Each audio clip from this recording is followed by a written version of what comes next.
அன்பா நிறைய பேர் இருக்காங்க. Thank you sir. I am big fan of costume தான் எனக்கு ரொம்ப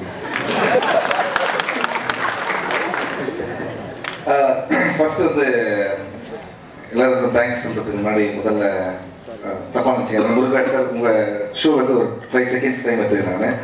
ஒரு ப்ரெஸ் எல்லாருக்குமே ரொம்ப நன்றி. இன்னைக்கு காலையில் கூட விமர்சனம்லாம் பார்த்து நிறைய பேர் ஃபோன் பண்ணாங்க.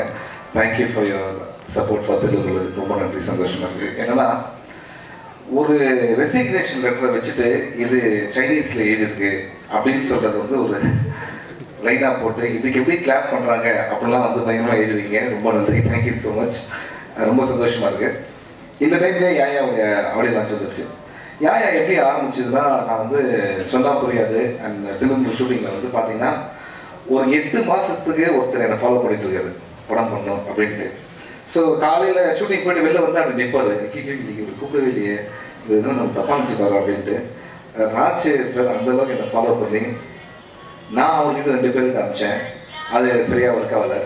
ஸோ அதுலேருந்து என்ன தெரியுதுன்னா, நமக்கு நம்மளை விட்டு என்ன போச்சுன்னா அதோட பெருசாக ஒன்று வரப்போகுது அர்த்தம். அதுதான் இந்த படத்துடைய ப்ரொடியூசர் முருகராஜ் சார். அவருக்காக இந்த படத்தை ஒத்துக்கிட்டு நான் சந்தானம் வந்து ஆடியோ லான்ச் அந்த ஸ்டில் ஃபோட்டோ ஷூட்டில் மீட் பண்ணோம். அப்போது சந்தானம் நானும் பேசின ஒவ்வொரு முதல் வார்த்தை என்னன்னா, இந்த படம் முருகராஜ் அண்ணனுக்காக பண்ணுறோம், இந்த படம் வெற்றி அடையணும் அப்படின்னாரு. ஏன்னா எவ்வளோ கஷ்டப்பட்டு அவர் வாழ்க்கையில் வந்து இந்த படம் பண்ணுறாரு அப்படின்றது வந்து இங்கே இருக்க எல்லாருக்குமே தெரியும், சாதாரண ஒரு விஷயம் இல்லை. அண்ட் ராஜசேகர் சார் இந்த படத்தோட டப்பிங் போனாலும் சரி, இந்த படத்தை பற்றி நம்ம ஜென்ரலாக பேசினாலும் சரி, இட்ஸ் எ பிக் ஃபேமிலி. எனக்கு தெரிஞ்சு இதான் ஃபர்ஸ்ட் டைம் நான் ஒரு ஆடியோ லான்ச் வரும்போது ஆர்ட் டைரக்டர் டீம் வந்து வெல்கம் பண்ணுறாங்க. அவங்களுக்கு வந்து எந்த அவசியமும் கிடையாது. ஸோ டப்பிங் போனீங்கன்னா வச்சுங்கன்னா கேமராமேன் டீம் எடுப்பாங்க. ஸோ எல்லாருமே கும்பலாக இருப்பாங்க. ஏன்னா எல்லா நல்ல மக்களும் சேர்ந்தா ஆட்டோமேட்டிக்காக நல்லது நடக்கும் அப்படின்ற ஒரு பெரிய நம்பிக்கை இருக்கு. அண்ட் இன்னொரு முக்கியமான விஷயம், ஒவ்வொரு படம் நம்ம பண்ணும்போது நிறைய விஷயம் கற்றுக்குவோம். அதில் நான் இந்த படத்தில் வந்து ஒரு ஹாலிவுட் ஸ்டாரோட ஒர்க் பண்ண எக்ஸ்பீரியன்ஸ் எனக்கு கிடச்சிது. அது என்ன பவர் ஸ்டார் தான். அது என்னன்னா எப்படின்னா நம்ம வந்து வேற ஒரு லாங்குவேஜோட ஸ்டார் ஒரு ஹாலிவுட் ஸ்டார் ஒர்க் பண்ணும்போது எப்படின்னா அவங்க எந்த மாதிரி மைண்ட் செட்டில் இருக்காங்கன்னு நமக்கு தெரியாது. நான் அவரோட சொல்லுவோம் எனக்கு மைண்ட் செட் என்ன ஃப்ரீக்வன்சி வருமா போகுமா ஒன்றுமே புரியல. ஒரு நாள் வந்து ஒரே சீனு நான் உங்கள் பர்மிஷன் கேட்டே சொல்லிடுறேன் சார். நான் ரோட்டில் நடந்து வர மாதிரி அவர் வந்து இந்த படத்தில் வந்து ஃபர்ஸ்ட் கேரக்டர் வந்து யூரோப்பியன் மாடலாக பண்ணியிருக்காரு, ஃபேஷன் மாடலாக பண்ணியிருக்காரு. இந்த படத்தில் மாடலிங்கில் வந்து கலைச்சிருக்காரு. அப்போ ரோட்டில் நடந்து வருவோம். அவர் வந்து இந்த டைட்டானிக் அந்த ஜேக் ஹேர் ஸ்டைல் இருந்திருக்கோம். அப்போ நான் வந்து அவர்கிட்ட கேட்பேன், ஏன்னு சோகமாக வரீங்க? எல்லாமே அந்த பையன் தான்ப்பா. யாருங்க? சேவா. இதுதான் டைலாக். ஒட்டினதில் ஹெவி டிராஃபிக்கு போயிட்டு இருக்கு. நான் ஓடி வரேன். என்னென்ன இப்படி வரீங்க சோகமா? எல்லாமே அவன் தான்ப்பா. யாருங்க? அதான் அந்த கேசவன் அப்படின்னு. நான் வந்து ஆக்சுவலா நான் வந்து யோசிக்கிறேன், ஒருத்தர் சேவாக எப்படா கேசவன் சொல்லலாம், டிராவிடன் சொல்லலாம், சேவாக கேசவன் தெரியல. நானும் ரொம்ப நேரம் யோசிச்சு ஒரு மைண்ட் எப்படி ஒர்க் பண்ணும். அதுக்கப்புறம் நான் வந்து தனியாக ஒரு பேப்பர் பணம் எடுத்து ஏற்றிலாம் பார்க்கும்போது சேவா கேசவ் அப்படின்னு அவரை திருப்பிட்டார் போல இருக்கு அப்படின்ற மாதிரி நினைச்சேன். ஸோ அது மாதிரி ஒரு பெரிய எக்ஸ்பீரியன்ஸ் எனக்கு இந்த படத்தில் கிடைச்சிது. இப்போ அவர் வந்து நம்ம அஃபிஷியல் ட்ரிப்பா எங்கே இருக்கிறது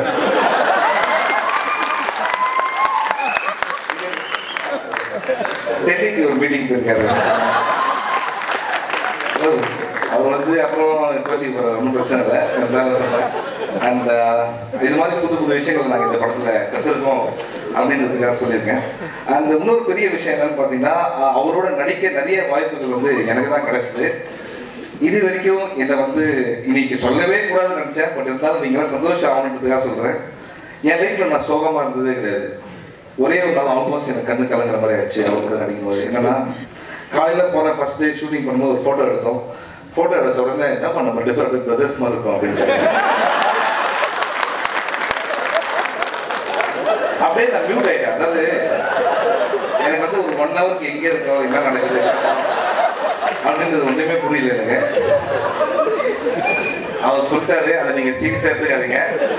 நான் மெட்ராஸ்ல இருக்கணும்னு ஆசைப்படுறேன், டெல்லிக்கு போகணும். I'm very happy. அந்த வந்து நிறைய இருக்கு. டப்பிங்லாம் முடிஞ்சிருச்சு, அது ஒரு சந்தோஷம். பாதி விஷயம் எங்களுக்கு மட்டும்தான் தெரியும். அண்ட் இந்த படத்தை பற்றி நான் இன்னொரு விஷயம் சொல்லி ஆகணும். என்னுடைய ஃப்ரெண்டு சந்தானம், இது ஏன் நான் என் ஃப்ரெண்டு சந்தானம், நண்பன் சந்தானம், இது வரைக்கும் நான் யாருமே எல்லா ஃப்ரெண்ட்ஸும் ஏன் சொல்லணும் ஃப்ரெண்டை பற்றி சொல்றாங்கன்னா என் நண்பன் சந்தானம் சொல்லி ஆகணும். I think I can talk now. என்னன்னா திருமுகத்துக்கு வந்து ஒரு நாள் சந்தானம் தேவை அப்படின்னும் போது பத்ரி சார் போய் அவர் மீட் பண்ணியிருக்காரு.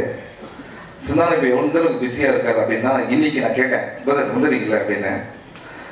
டெஃபினட்டாக 200% வந்துடுறேன் அப்படின்னு. ஆனால் ஒரு 3 ஷூட்டிங் இருக்கு, 3 ஷூட்டிங். காலையில் இந்த படம், அதுக்கப்புறம் ஒரு 2 hours இந்த படம், அதுக்கப்புறம் அந்த படம் அப்படின்னாரு. இது ஒன்றும் வேற வேற ஏரியாவில் இருக்கும்.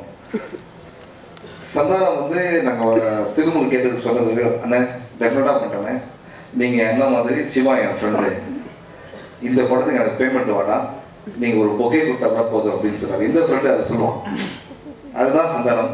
இருந்தாலும் நம்ம ப்ரொடியூசர்லாம் அவர் தேவையான வேலைகள்லாம் செய்தாங்க. இருந்தாலும் அந்த வார்த்தைகள் வந்து இன்னைக்கு அவர் லெவலில் இருந்து பேசணும் எந்த ஒரு அவசியமும் கிடையாது. And it's a very nice human being. இந்த படம் நல்லவங்களாம் கும்பலாக சேர்ந்து பண்ண ஒரு படம். டெஃபினட்டாக ஜெயிக்கின்றதுல எனக்கு பெரிய நம்பிக்கை இருக்கு. நீங்க wishes and prayers and special thanks to Ramnath sir. Office வரும்போது தான் அவரை மீட் பண்ணது தெரிஞ்சு எனக்கு. அவர் வந்து ஒரு எக்ஸ்ட்ரானரி கிரியேட்டர். அவரோட ஸ்டோரியெல்லாம் கூட நான் கேட்டேன், அதெல்லாம் வந்து ரொம்ப ஃபார்வர்ட் திங்கிங் இருந்தது சார் அந்த டைம்லேயே. ஸோ ரொம்ப சந்தோஷம் உங்களை மீட் பண்ண இந்த படம் மூலியமா. So once again pray for all of us and pray for power star also. Thank you.